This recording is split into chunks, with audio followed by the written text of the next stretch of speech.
Okay, we're going to go into our second segment here. And for our people on our podcast listeners, I'll read the title for you.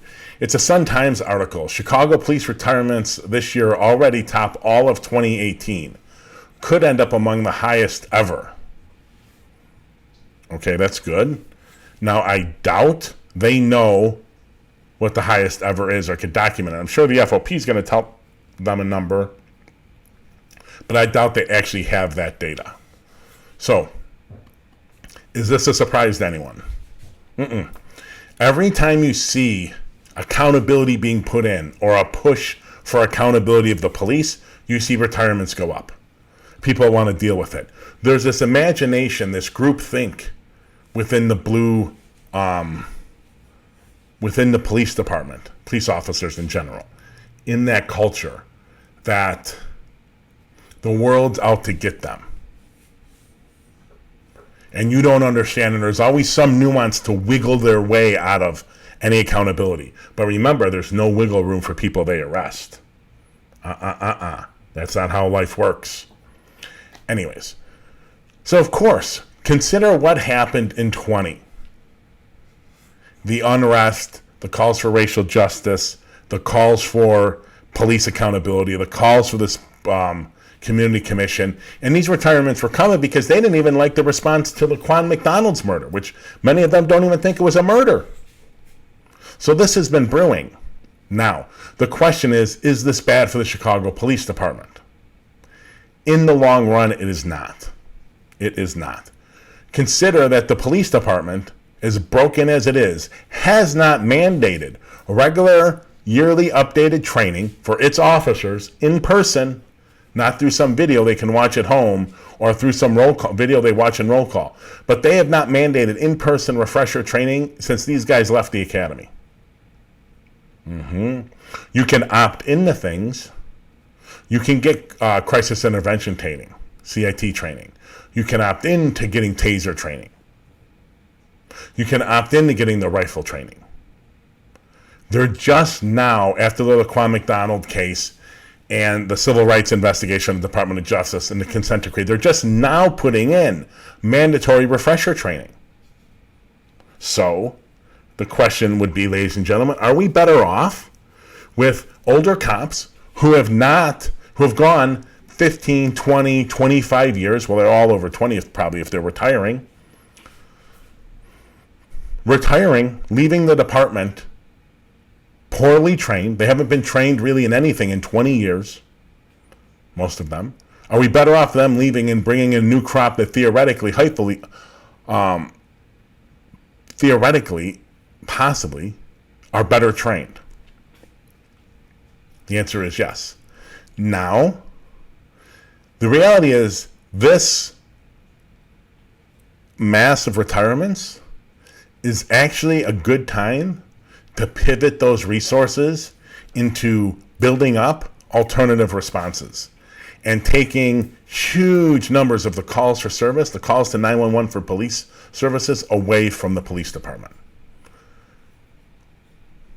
It is. We don't need a person with a gun showing up to maybe 50%, maybe even more of the calls that the police department sends a cop for. We don't. We don't need a person with a gun.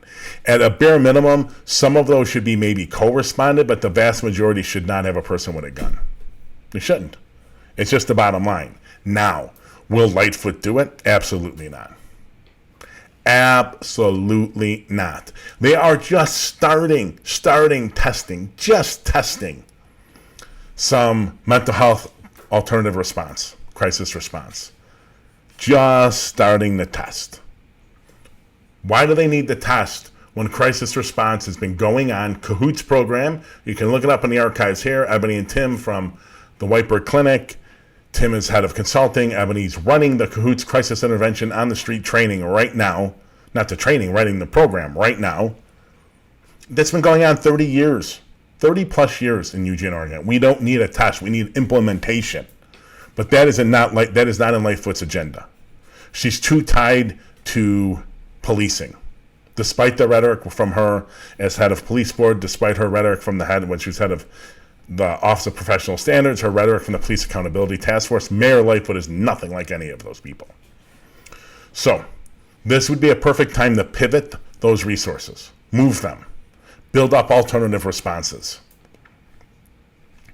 Police are expensive. They're very expensive.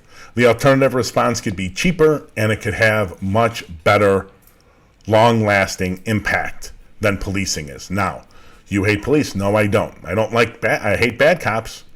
The reality is, cops don't have the tools in their toolbox to deal with most of the problems that are thrown at their feet. They'll complain about it, but then they won't let you reallocate funds to build the right response. That's the hypocrisy going on with police unions. And we'll get to that in a little bit. So, this would be the perfect time to do it. Lightfoot is not going to do it. It's not going to do it. There's this, in Paul Vallis's rhetoric, and Alderman Raymond Lopez's rhetoric, and Alderman Bob Fioretti's rhetoric, in the probably conservative to alt-conservative, pretending to be democratic liberal people in Chicago, that more cops equals less crime, and there's no science to do it. No science to prove it. And I'm going to show you, did I build it up? I did not. So if you're on the podcast, you'll get a link to a report on our website, Top 5 Cities. That's what the image will be called, but it's basically a report on our website. You go into research, you can find it. It's basically, we did this years ago about cops per capita and homicides in the cities. And Chicago had the most cops per capita and also the most homicides. So you can see how it just doesn't work. Despite the rhetoric you hear from people, it just doesn't work.